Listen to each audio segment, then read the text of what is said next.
اعوذ باللہ من الشیطان الرجیم بسم اللہ الرحمن الرحیم۔ سب ناظرین کو علم اسلام چینل میں خوش آمدید اور خلوص بھرا سلام۔ سلطان صلاح الدین ایوبی کا نام کسی تعارف کا محتاج نہیں۔ مغربی دنیا میں سلطان صلاح الدین ایوبی کے نام سے پہچانے جانے والا یہ سپہ سالار مصر اور شام کا پہلا حکمران تھا۔ صلیبی فوجیوں کو شکست دینے والا اور یروشلم کو فتح کرنے والا ایک عظیم جنگجو تھا۔ سلطان صلاح الدین ایوبی کی تاریخ اور کارنامے ہم آپ کے سامنے بیان کرنے جا رہے ہیں، جو ایک تاریخ کا سنہرا باب ہے۔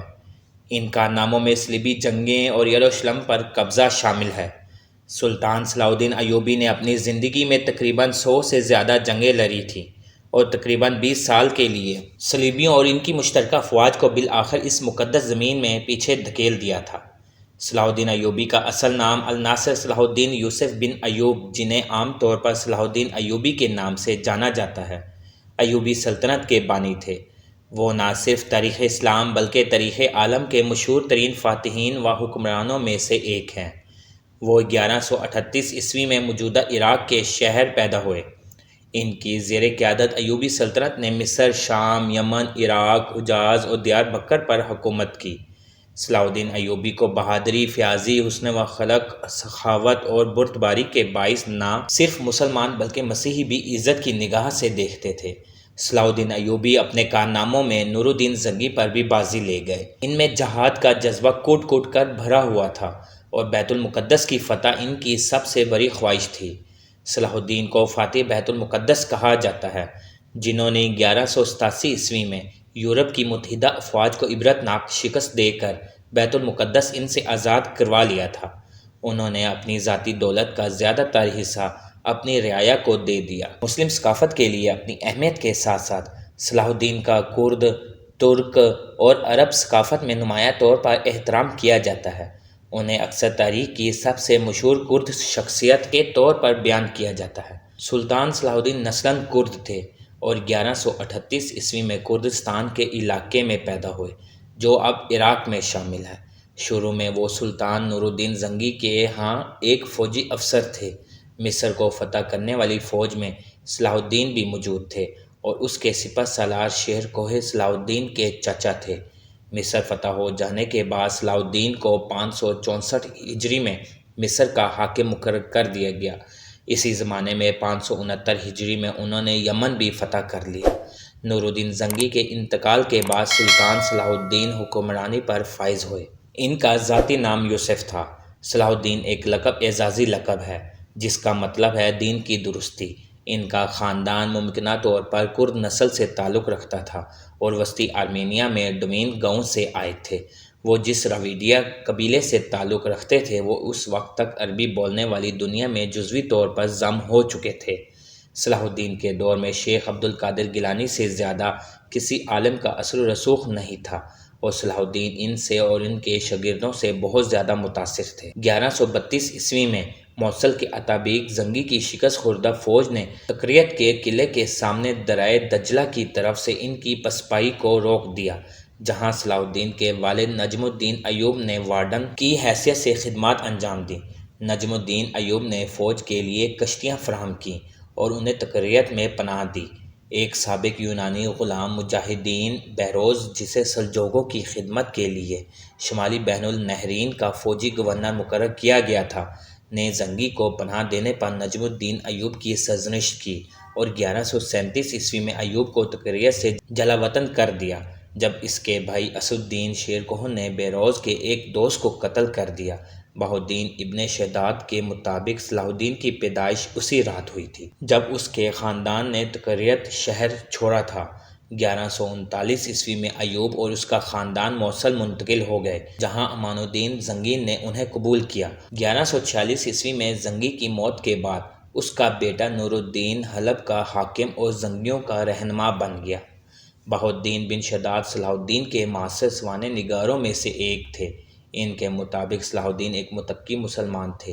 وہ قرآن کی تلاوت سننا پسند کرتے تھے، وقت پر نماز پڑھتے تھے اور فلسفیوں، مشرکوں، مادہ پرستوں اور شریعت کے تمام مخالفین سے نفرت کرتے تھے۔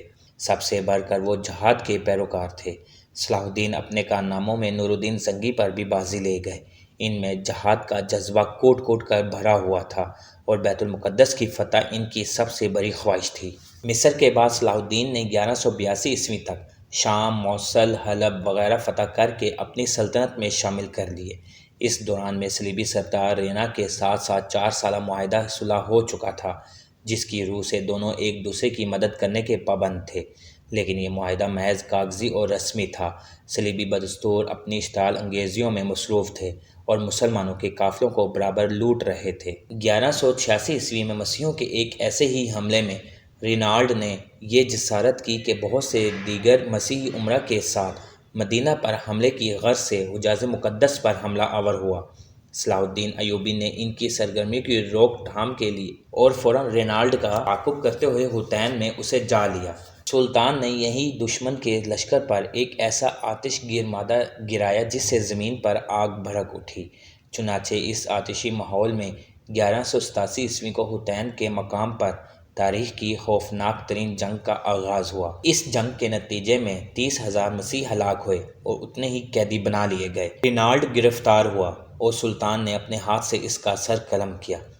دراصل رینالڈ حضرت محمد صلی اللہ علیہ وآلہ وسلم کی شان میں برملا طور پر گستاخی کیا کرتا تھا اور سلطان ایوبی نے اسے اپنے ہاتھوں سے مارنے کی قسم کھائی تھی۔ یہی وجہ ہے کہ اس کے اتحادی بادشاہ کے ساتھ وہی سلوک کیا جیسا ایک بادشاہ دوسرے بادشاہ کے ساتھ کرتا ہے، لیکن رینالڈ کے جرائم بہت سنگین تھے۔ اس جنگ کے بعد اسلامی افواج مسیحی علاقوں پر چھا گئی۔ حطین کی فتح کے بعد صلاح الدین نے شہر بیت المقدس کا محاصرہ کر لیا۔ صلاح الدین کی افواج برج داؤد اور باب دمشق کے سامنے کھڑی ہو گئی اور تیر اندازوں نے حملے کا آغاز کیا۔ اس کے علاوہ منجنیقوں کے ذریعے شہر پر سنگ باری کی گئی۔ صلاح الدین کی افواج نے کئی مرتبہ دیواریں توڑنے کی کوشش کی، لیکن مسیحیوں نے اسے ناکام بنا دیا۔ 6 روزہ محاصرے کے بعد صلاح الدین نے افواج کو شہر کے دوسرے حصے کی جانب منتقل کر دیا اور حملہ جبل زیتون کی جانب سے کیا جانے لگا۔ 29 ستمبر کو مسلم افواج شہر کی فصیل کا ایک حصہ گرانے میں کامیاب ہو گئی، تاہم وہ فوری طور پر شہر میں داخل نہ ہوئی اور دشمن کی عسکری قوت کو ختم کرتی رہی۔ صلاح الدین نے بیت المقدس کی طرف رخ کیا۔ 1 ہفتے تک جنگ کے بعد مسیحیوں نے ہتھیار ڈال دیے اور رحم کی درخواست کی۔ بیت المقدس پورے 88 سال بعد دوبارہ مسلمانوں کے قبضے میں آیا اور تمام فلسطین سے مسیحی حکومت کا خاتمہ ہو گیا۔ بیت المقدس کی فتح صلاح الدین ایوبی کا عظیم الشان کارنامہ تھا۔ اس نے مسجد اقصیٰ میں داخل ہو کر نور الدین زنگی کا تیار کردہ منبر اپنے ہاتھ سے مسجد میں رکھا۔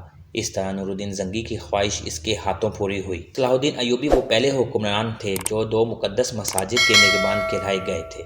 صلاح الدین نے بیت المقدس میں داخل ہو کر وہ مظالم نہیں کیے جو اس شہر پر قبضے کے وقت مسیحی افواج نے کیے تھے۔ صلاح الدین ایک مثالی فاتح کی حیثیت سے بیت المقدس میں داخل ہوا۔ اس نے زر فدیہ لے کر ہر مسیحی کو ایمان دے دی اور جو غریب فدیہ نہیں دے سکے ان کے فدیے کی رقم صلاح الدین اور اس کے بھائی ملک عادل نے خود ادا کی۔ بیت المقدس پر فتح کے ساتھ یروشلم کی وہ مسیحی حکومت بھی ختم ہو گئی جو فلسطین میں 1099 عیسوی سے قائم تھی۔ اس کے بعد جلد ہی سارا فلسطین مسلمانوں کے قبضے میں آ گیا۔